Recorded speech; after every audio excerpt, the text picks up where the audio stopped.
राज्य सरकार के उच्च शिक्षा मंत्री डॉक्टर मोहन यादव अपने एक निजी दौरे के दौरान एजुकेशन हब इंदौर पहुंचे। सर्वप्रथम इंदौर के होलकर साइंस महाविद्यालय में हिंदी भवन का ऑनलाइन उद्घाटन किया और उसके बाद कई कार्यक्रमों में हिस्सा लिया। उन्होंने विभाग की परियों से होलकर साइंस महाविद्यालय में एक बैठक आयोजित करते हुए महाविद्यालय और विद्यालय से संबंधित आने वाली परेशानियों के बारे में चर्चा की और परियों से मुलाकात की। इंदौर के शिक्षा मंत्री का सम्मान समारोह भी आयोजित किया गया था। अपने उद्बोधन में शिक्षा मंत्री ने आई नई शिक्षा नीति को लेकर मंच से इस बात का ऐलान भी किया कि हर माध्यम से, जिसमें वेबिनार, सेमिनार और अन्य सोशल साधनों के जरिए नई शिक्षा नीति का प्रचार प्रसार करें और नई नीति को ऑन करें। इस बात की मंत्री जी ने पत्रकारों से चर्चा करते हुए बताया। कर ली लगभग 700 से 750 के आसपास अतिथि विद्वान बचे हैं।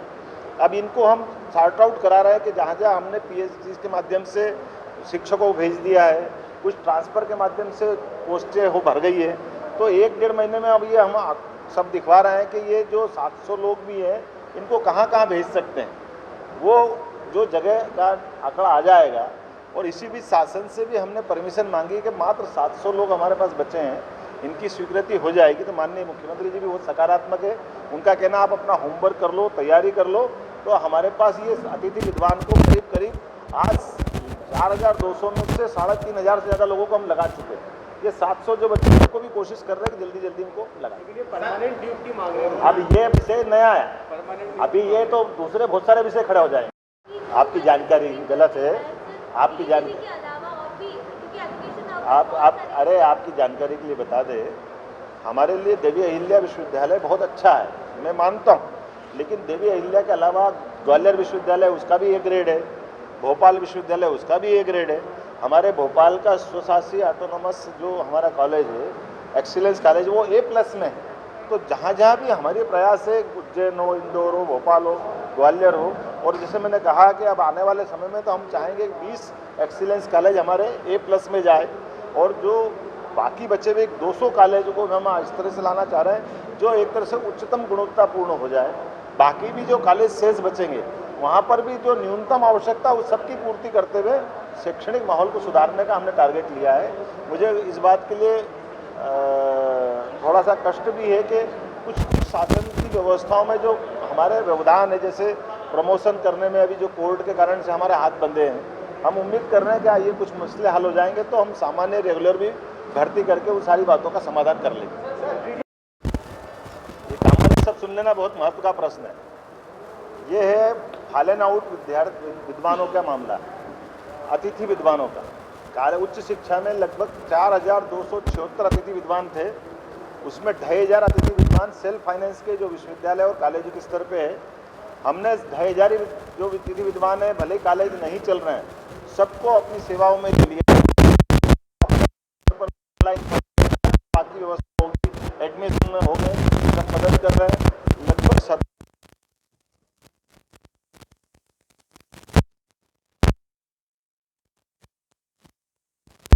10 अतिथि विद्वानों की भर्ती हमने कर ली। लगभग 700 से 750 के आसपास अतिथि विद्वान बचे हैं। अब इनको हम सॉर्ट आउट करा रहे हैं कि जहाँ जहाँ हमने पीएचडी के माध्यम से शिक्षकों को भेज दिया है, कुछ ट्रांसफ़र के माध्यम से पोस्टें हो भर गई है, तो 1-1.5 महीने में अब ये हम सब दिखवा रहे हैं कि ये जो 700 लोग भी हैं इनको कहाँ कहाँ भेज सकते हैं। वो जो जगह का आंकड़ा आ जाएगा और इसी बीच शासन से भी हमने परमिशन मांगी कि मात्र 700 लोग हमारे पास बचे हैं, इनकी स्वीकृति हो जाएगी तो माननीय मुख्यमंत्री जी भी बहुत सकारात्मक है। उनका कहना आप अपना होमवर्क कर लो, तैयारी कर लो, तो हमारे पास ये अतिथि विद्वान को करीब आज 4,200 में से 3,500 से ज़्यादा लोगों को हम लगा चुके हैं।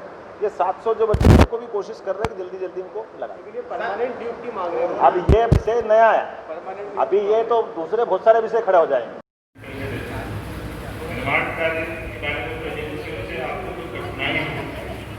या जिसको हमको लोकार्पित करना तो आज से ये वर्चुअल भी कर लेंगे, समय बचेगा।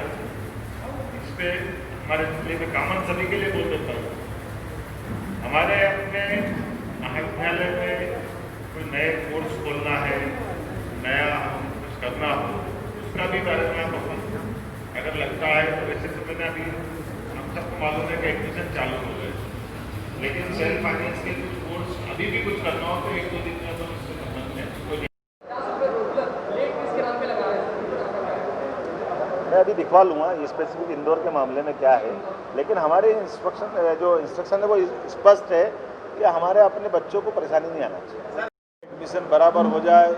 परीक्षा के बारे में भी हम वापस ये जो नई एक एग्ज़ाम कमेटी हम बनाने वाले हैं कि जो परंपरागत रूप से परीक्षा होती आई है वो परीक्षाओं के दौर में भी अब हमको नया कोई स्टैंड लेना पड़ेगा। जैसे इस बार ओपन बुक परीक्षा प्रणाली लागू की है, तो आने वाले समय में हमारा परीक्षा का तरीका क्या हो, ये ईयरली या सेमेस्टर आधार पर जो हमारे परंपरागत परीक्षा देने के तरीके हैं, इसको दोबारा विचार करने की ज़रूरत है। और ऐसे हमारे अपने लगभग 517 कॉलेज अपने मध्य प्रदेश में हैं, जिसमें हमारे स्तर पर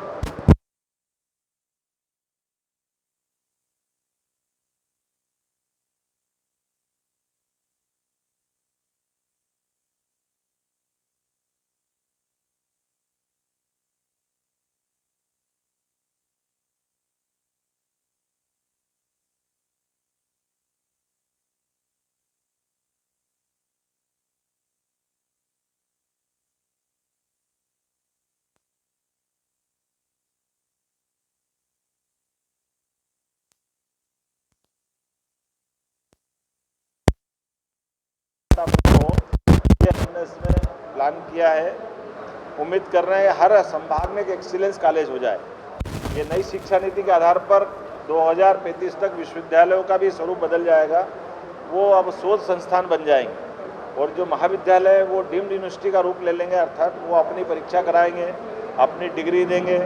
तो हम उस नई शिक्षा नीति के हिसाब से उच्च शिक्षा विभाग को पूरे तौर पर तैयार कर रहे हैं कि वो अपनी नई शिक्षा नीति इसी साल से लागू करते हुए, यशस्वी मुख्यमंत्री जी ने भी हमको इस मामले में पूरी छूट दी और हमने प्रयास किए कि हम कदम से कदम मिला करके जो नई शिक्षा नीति का मूल उद्देश्य बच्चों को उच्चतर शिक्षा में गुणवत्तापूर्ण शिक्षा, उनकी इच्छा के हिसाब से शिक्षा और शोधपरक शिक्षा दें, प्रयास कर रहे हैं कि वो सब चीज़ें लागू हो। मैंने कहा कि हमारे 200 महाविद्यालय डीम्ड यूनिवर्सिटी का रूप ले लेंगे, जिसमें हमने कहा है कि अब आगे जाकर के शिक्षा नीति का जो मूल उद्देश्य है गुणवत्तापूर्ण शिक्षा, शिक्षकों के और बच्चों के बीच की उनकी गैप को समाप्त करना और कुल मिलाकर के जो शिक्षा नीति का प्रारूप है उसको पूरी तौर पे लागू करना। उसमें सभी प्रकार के स्मार्ट क्लास तैयार कराना, कैंपस बढ़िया बनाना, लेबोरेटरी बढ़िया बनाना, कंप्यूटर की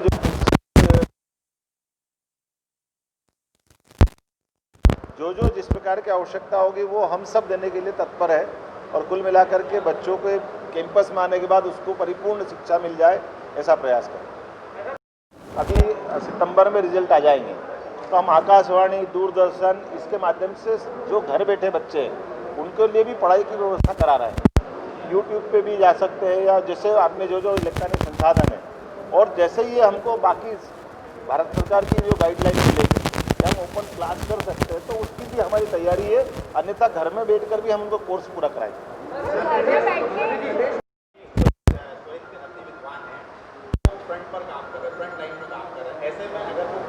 देखो ये हमने कोई छांट के नहीं लिया, मेरा ये कहना है जो भी स्टाफ हमारा है, रेगुलर स्टाफ भी आ रहा है और जो दूसरे स्टाफ है वो भी आ रहा है और उन सबकी चिंता विभाग के नाते से ही हो। मेरी बात सुना, वो कोई देखो भैया, ये मेरा ऐसा कहना है, अगर हम 30,000 रुपये महीना दे रहे हैं तो क्या घर बिठाएंगे भाई? हमको तो उनको जो हमारे विभाग में काम लेना है, हमारे रेगुलर स्टाफ भी कर रहा है, वो भी करेंगे, सब मिलकर काम करेंगे। अब इसका तो कोई उत्तर नहीं ना, इसका क्या हल है? अगर हम मैं आज घूम रहा हूँ, इंदौर हमारा संक्रमित शहरों में से एक आता है, कल को मेरे को होगा तो क्या हो गया? मैं कल पिछले अरविंदों में भर्ती था, तो अच्छे होंगे, बीमार होंगे, चलेंगे। कोरोना के कारण से जीवन की गाड़ी रुकने वाली नहीं, इसलिए मेरे को लगता है कि इस पर हमको चलना चाहिए। और कुछ बस, बहुत बहुत धन्यवाद।